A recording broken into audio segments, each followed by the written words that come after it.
नमस्कार विद्यार्थियों। हमारा आज का वीडियो राजस्थान के इतिहास से संबंधित है, जो कि बीए द्वितीय वर्ष के द्वितीय प्रश्न पत्र में हमारी विषय वस्तु हमारे सिलेबस के अंतर्गत है। हमारा वीडियो आज का राजस्थान में मराठा आक्रमण के कारण से संबंधित है। राजस्थान में मराठों ने किन कारण से आक्रमण किया, राजपूत शासकों ने उनसे निपटने के लिए क्या प्रयास किए तो उनके आक्रमण पर क्या प्रभाव पड़ा, उनका संक्षिप्त में हम अध्ययन करेंगे। राजपूतों एवं मराठों के मध्य शिवाजी के काल में पारस्परिक सद्भाव के संबंध थे। शिवाजी अपने आप को मेवाड़ के सिसोदिया राजवंश से संबंधित बताते थे।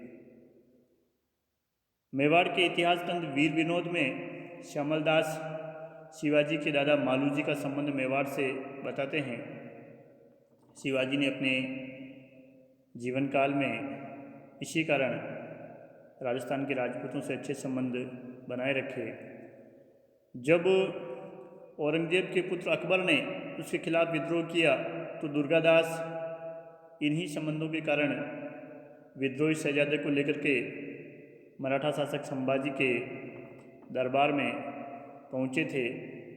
इस प्रकार औरंगजेब के शासनकाल तक मराठों व राजपूतों में पारस्परिक सद्भावना के हमें प्रमाण मिलते हैं, यद्यपि इनके मध्य किसी प्रकार के राजनीतिक संबंध होने का हमें उल्लेख नहीं मिलता है।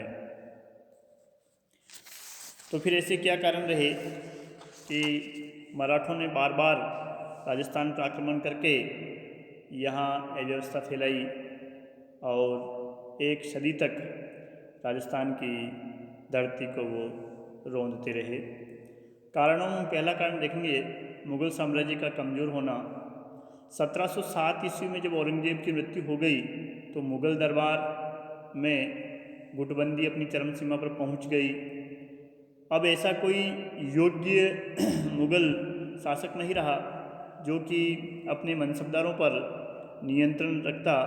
प्लस वो मुग़ल दरबार जो है षड्यंत्रों का एक प्रकार से अड्डा बन गया। मुग़ल अमीर और मनसबदार अपने पारस्परिक स्वार्थों के लिए मुग़ल सम्राटों को सिंहासन पर बिठाने और उतारने लगे। ऐसी स्थिति में राजस्थान के राजपूत शासक जो कि मुग़ल साम्राज्य की रीढ़ थे और उनके पराक्रम और पौरुष से मुग़ल साम्राज्य पूरे भारत में फैला, अब मुग़ल दरबार की ओर से उदासीन होकर अपने अपने राज्यों में लौट आए। मुग़ल दरबार के शक्तिशाली मनसबदार भी अपने अपने स्वतंत्र राज्य स्थापित करने में लग गए। जैसे अवध में सादत खान है, तो दक्षिण में हैदराबाद में निज़ामुल मुल्क चिनकिलिज खान ने अपने स्वतंत्र राज्य इस काल में स्थापित किए।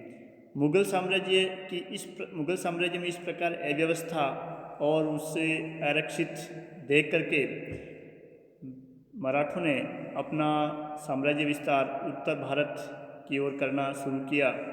मालवा और गुजरात उनके आक्रमणों का केंद्र बन गया और इनसे सटा होने के कारण राजस्थान पर भी इनके आक्रमण होने लगे। अब मराठों का सामना करने के लिए मुग़ल केंद्रीय शक्ति इतनी सुदृढ़ नहीं थी कि वो मराठों को रोक पाती। प्लस स्वरूप उन्होंने भी समय समय पर मराठों से समझौता करके किसी प्रकार अपने सिंहासन की, अपनी गद्दी की रक्षा की। तो इस प्रकार मराठों के मालवा और गुजरात पर होने वाले आक्रमणों के कारण राजस्थान भी उनका पड़ोसी होने से मराठों के आक्रमण का आसानी से शिकार बन गया। यदि मुग़ल साम्राज्य मजबूत होता, सुदृढ़ होता, तो निश्चित रूप से मराठे उत्तर भारत की तरफ रुख नहीं करते और राजस्थान में उनका आक्रमण नहीं होते तो सबसे पहले उन्हें मुग़ल शक्ति का सामना करना पड़ता। दूसरा जो मराठा आक्रमण का कारण माना जाता है वह है राजपूत राज्यों की दुर्बलता और उनमें पारस्परिक शत्रुता का होना। मुग़ल मेवाड़ संधि 1615 ईस्वी के बाद राजस्थान के सभी राज्यों पर मुग़ल प्रभुत्व की स्थापना हो गई थी और औरंगज़ेब की मृत्यु तक इन पर मुग़लों का नियंत्रण बना भी रहा। लेकिन इसके बाद केंद्रीय शक्ति के कमज़ोर होने से ये राज्य पारस्परिक झगड़ों में लिप्त हो गए। इससे पहले चूँकि मुग़ल बादशाह इनके पारस्परिक झगड़ों का निर्णय कर देता था, तो ये जो राजस्थान के राजपूत राजा थे मुग़लों के साम्राज्य और रक्षा के लिए लड़ते रहे, मगर इनमें पारस्परिक संघर्ष इतने नहीं हुए क्योंकि केंद्रीय शक्ति इनको रोकने के लिए विद्यमान थी। अब शासक अपने छोटे छोटे स्वार्थ और अपने अहंकार की पूर्ति के लिए आपस में ही लड़ने लगे, जिससे उनकी शक्ति और समृद्धि कम होने लगी। मराठे जो उत्तर भारत में अपने राज्य का विस्तार करना चाहते थे, उन्होंने राजपूत राज्यों के पारस्परिक झगड़ों और संघर्ष का लाभ उठाया और इनके आपसी मामलों में खुल करके उन्होंने हस्तक्षेप किया। तीसरा कारण मराठा आक्रमण का माना जाता है पेशवा बाजीराव प्रथम की उत्तर भारत की ओर प्रसार की नीति। पेशवा बाजीराव प्रथम एक शक्तिशाली पेशवा थे जो 1720 से 1740 ईस्वी के दौरान मराठा राज्य के पेशवा रहे। इन्हीं की नीति थी कि उत्तर में मराठा राज्य का प्रसार करने की और पूरे भारत में हिंदुत्व की स्थापना करने की। इन्होंने नारा दिया था कि अटक से कटक तक मराठा पताका फहराई जाएगी। तो बालाजी विश्वनाथ के बाद बाजीराव प्रथम ने मुग़ल सत्ता की कमजोरी को भलीभांति भांप लिया था। वह उत्तर भारत में मराठा राज्य का प्रसार करने के लिए उत्सुक था। गुजरात एवं मालवा पर नियंत्रण स्थापित करने के पश्चात जब उसने 1724 ईस्वी में निज़ाम को भी परास्त कर दिया था, जो कि सबसे शक्तिशाली मुग़ल मनसबदार था, तो अब राजस्थान उनके आक्रमणों का एक प्रकार से स्वाभाविक केंद्र बन गया। पेशवा बाजीराव प्रथम पर बाजीराव मस्तानी नाम से एक पिक्चर भी बनी है, जो कि इतिहास की दृष्टि से काफ़ी लाभदायक है इतिहास के विद्यार्थियों के लिए। पेशवा बाजीराव प्रथम के संबंध में जानकारी प्राप्त करने के लिए जिन्हें एक लड़ाकू पेशवा के रूप में इतिहासकार लिखते हैं, स्मरण करते हैं। कहते हैं कि उस समय का मुग़ल बादशाह मोहम्मद शाह रंगीला इनके नाम से ही खौफ खाता था। चौथा जो कारण है राजस्थान में मराठों के प्रवेश का, वह है मराठों की धन प्राप्त करने की इच्छा या धन लोलुपता। औरंगजेब ने अपने शासन के अंतिम 25 वर्ष दक्षिण भारत में बिताए थे।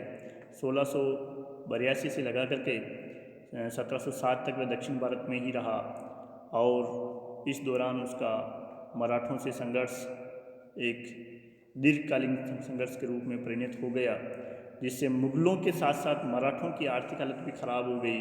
उनके नियमित राजस्व के साधन जो है छिन्न भिन्न हो गए।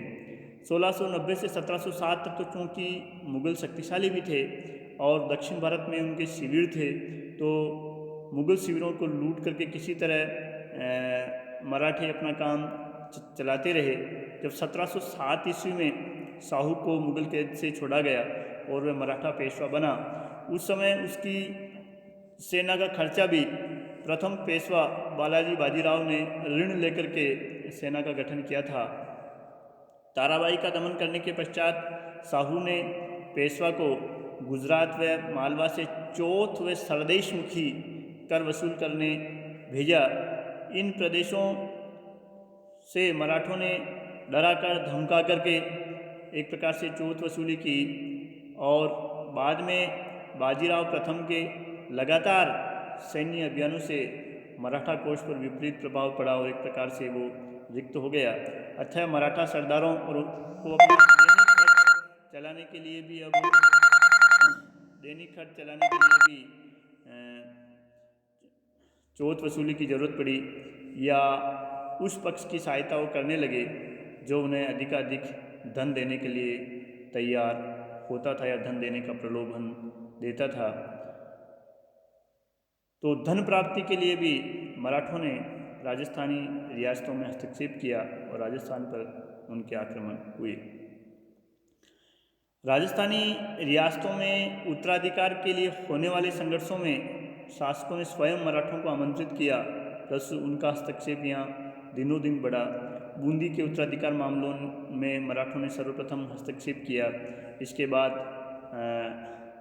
मारवाड़, मेवाड़ एवं आमेर के उत्तराधिकार मामलों में मराठा सरदारों ने एक दूसरे विरोधी पक्ष का भी साथ देकर के धन के लिए राजस्थान की राजनीति में हस्तक्षेप किया।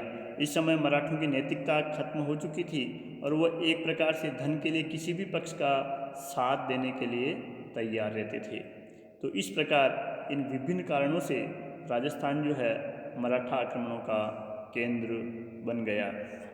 मराठों ने राजस्थान में 1711 ईस्वी के आसपास मेवाड़ राज्यों में धावे मारकर यहाँ एक प्रकार से प्रवेश कर लिया था। 1711 में मंदसौर के पास मेवाड़ राज्य के क्षेत्रों में आक्रमण करके मराठों ने पहली बार धन वसूल किया। इस समय मेवाड़ महाराणा संग्राम सिंह द्वितीय ने जय सिंह से पत्र व्यवहार करके इस पर चिंता भी व्यक्त की थी। 1726 ईस्वी में मराठों ने पुनः मेवाड़ी क्षेत्रों में लूटमार की। इस बार भी महाराणा संग्राम सिंह केवल जय सिंह को पत्र लिख करके ही कि राजपूतों की एक संयुक्त सेना मराठों के विरुद्ध कार्यवाही करे, पत्र लिखकर ही रह गए।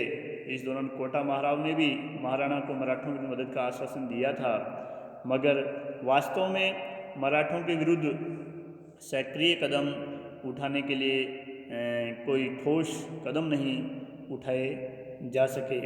धीरे धीरे मराठों के धावे एक प्रकार से बढ़ने लगे। इसी समय बूंदी में उत्तराधिकार का मामला पेचीदा हो गया जब 1730 ईस्वी में बूंदी एवं जयपुर राज्य की पारस्परिक कलह ने मराठों को बूंदी के मामले में हस्तक्षेप का मौका प्रदान किया।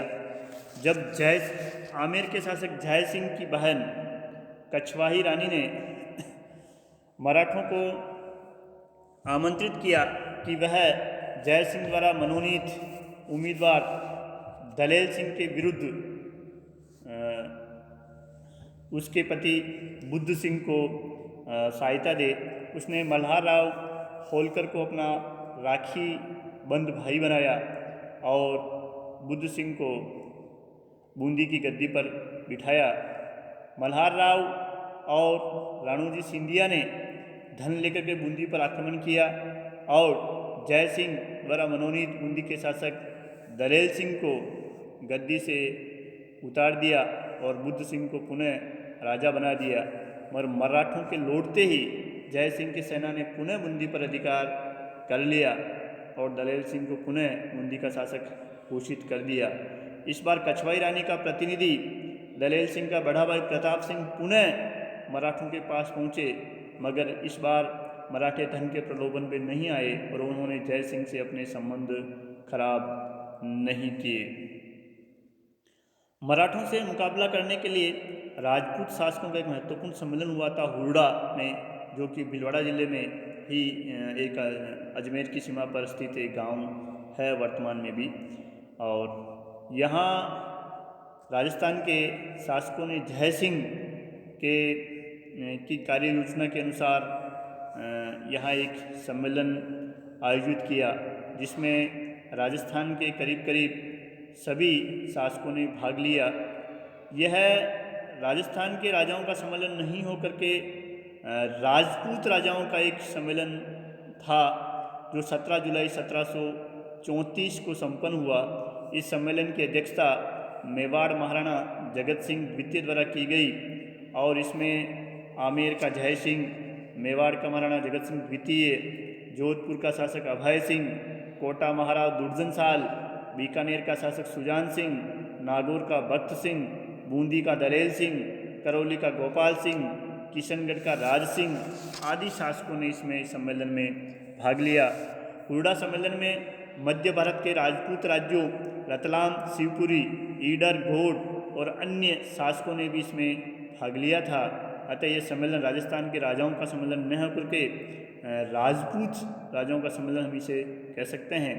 हुरडा सम्मेलन में मराठों के विरुद्ध एक कार्ययोजना तैयार करके उनका सामना करने के लिए कुछ निर्णय लिए गए, जैसे कि सभी शासक जो है एक दूसरे से मित्रता का भाव रख करके एकता बनाए रखेंगे। कोई भी शासक एक दूसरे के शत्रु को अपने यहाँ शरण नहीं देगा और वर्षा ऋतु के बाद सभी शासक अपनी सेनाएं लेकर के रामपुरा में एकत्र होंगे। यदि वो किसी कारण स्वयं नहीं आ सके तो अपने राजकुमार को सेना के साथ भेजेंगे और मराठों के विरुद्ध जो भी अभियान किया जाएगा वो सबकी सहमति से और संगठित रूप से किया जाएगा। इसके अलावा ये भी डिसीजन लिया गया कि मराठों के विरुद्ध मुगल बादशाह से सहायता लेने का प्रयास भी किया जाएगा।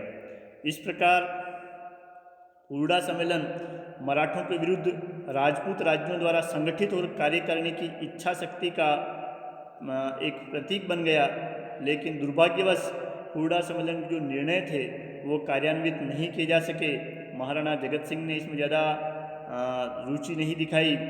उन्होंने समुचित प्रयास नहीं किए कि राजस्थान के राजपूत राजा संगठित होकर के मराठों का मुकाबला करें, और बाकी जो शासक थे जय सिंह, अभय सिंह इत्यादि में भी पारस्परिक मतभेद थे। ऐसी स्थिति में शासक जो है वर्षा ऋतु के बाद रामपुरा में अपनी सेना लेकर एकत्र नहीं हुए, केवल जय सिंह और दुर्जन साल ही सेना लेकर पहुँचे और वे भी मुकुंदरा घाटी में जाकर के लौट आए।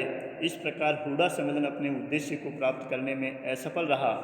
मराठों को जब राजपूतों द्वारा उनके विरुद्ध बनाई गई इस योजना का पता चला तो उन्होंने मालवा पर अधिकार करने के बाद मेवाड़ एवं अन्य राज्यों पर भी आक्रमण करने शुरू कर दिए। सवाई जय सिंह ने मराठों से अलग से संधि करके उन्हें बादशाह से अधिक लाभ दिलाने का वादा करके अपने राज्य को मराठा आक्रमणों से बचा लिया, मगर शेष राज्यों को भाग्य के भरोसे छोड़ दिया।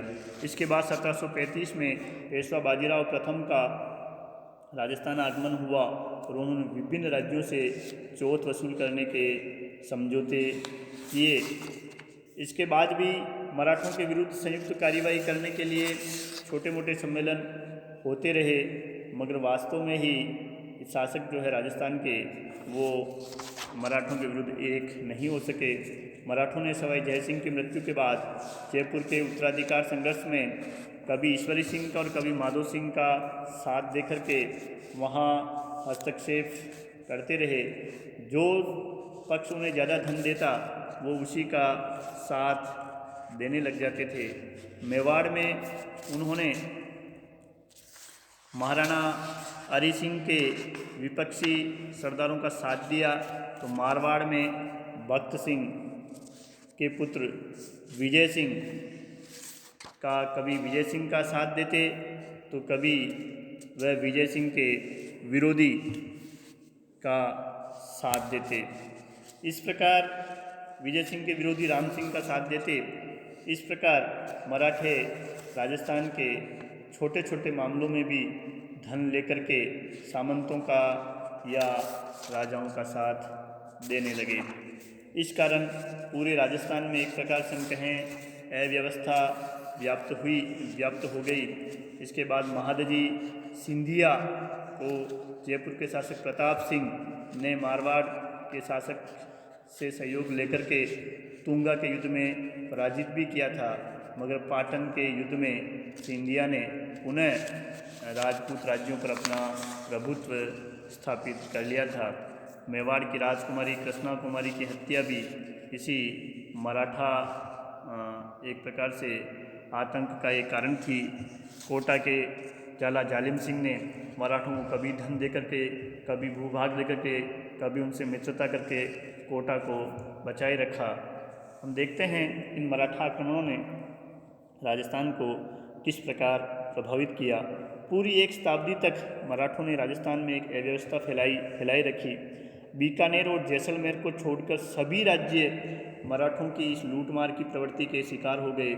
मराठों के लिए पक्ष विपक्ष, नैतिक अनैतिक किसी की चीज़ के कोई मायने नहीं थे। शासकों को डरा धमका कर अधिकाधिक धन की वसूली करना ही उनका उद्देश्य था।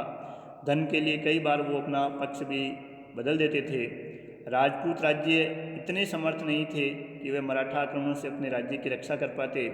राजपूत शासकों ने स्वयं ही अपने पारस्परिक झगड़ों में सहायता के लिए मराठों को आमंत्रित किया, जो इनके गले की हड्डी बन गया था। प्रतिवर्ष खिराज की राशि चुकाने में देरी होने पर मराठा सेना ने एक सेना लेकर के उस रियासत में आ धमकते थे और विरोधी पक्ष का समर्थन करके दबाव से अत्यधिक धन वसूल कर लेते थे। इस प्रकार मराठा आक्रमणों ने राजस्थान का राजनीतिक एवं आर्थिक रूप से काफ़ी नुकसान किया। राजपूत राज्यों के आंतरिक मामलों में उनका बार बार का हस्तक्षेप एक प्रकार से राजस्थान को कमज़ोर कर गया या राजस्थान के शासकों को कमज़ोर कर गया। मराठों के आक्रमणों से राजस्थान की खेती, व्यापार और सब पर एक प्रकार से विपरीत प्रभाव पड़ा। इनकी लूटपाट से कृषि नष्ट हो गई, व्यापार वाणिज्य भी नष्ट होने की सीमा पर पहुंच गया, कगार पर पहुंच गया। मराठों की कभी न समाप्त होने वाली मांगों की पूर्ति के लिए शासकों ने प्रजा पर अधिकाधिक कर बढ़ाया, जिससे सामान्य आदमी की स्थिति भी खराब हो गई। इस प्रकार मराठा आक्रमणों ने राजस्थान को एक प्रकार से बर्बादी की दहलीज पर खड़ा कर दिया। शासक ऐसाई से अपनी प्रजा एवं राज्य की बर्बादी को देखते रहे। मराठा आक्रमणों ने शासकों एवं सामंतों के पारस्परिक झगड़ों में भी वृद्धि कर दी। मराठों के समक्ष जब राजपूत राजाओं की असहायता प्रकट हो गई तो वह शक्तिशाली सामंतों का साथ देने लगे और शक्तिशाली सामंत जो है मराठों की सहायता का भय दिखा करके अपने शासकों को एक प्रकार से डराने लगे या ब्लैकमेल करने लगे। मराठों की सहायता के कारण राजस्थान के जो सामंत थे, जिनके संबंध अपने शासकों से काफ़ी अच्छे थे, एक प्रकार से अनियंत्रित और उच्छृंखल हो गए। इन मराठा आक्रमणों के कारण राजपूत राज्यों को काफ़ी भारी कीमत चुकानी पड़ी और अंत में राजपूतों को अंग्रेज़ों का शरणागत बना दिया। मराठे बकाया धनराशि की वसूली के लिए राजपूत राज्यों में अव्यवस्था फैला देते थे, उपद्रव मचाया करते थे, जिससे शासकों के विरोधी सामंत या पड़ोसी राज्यों को धन के बदले सहायता देने की नीति एवं धन वसूली की कभी खत्म नहीं होने वाली मांगों ने राजपूत शासकों को एक प्रकार से अपमानजनक स्थिति में ला दिया था।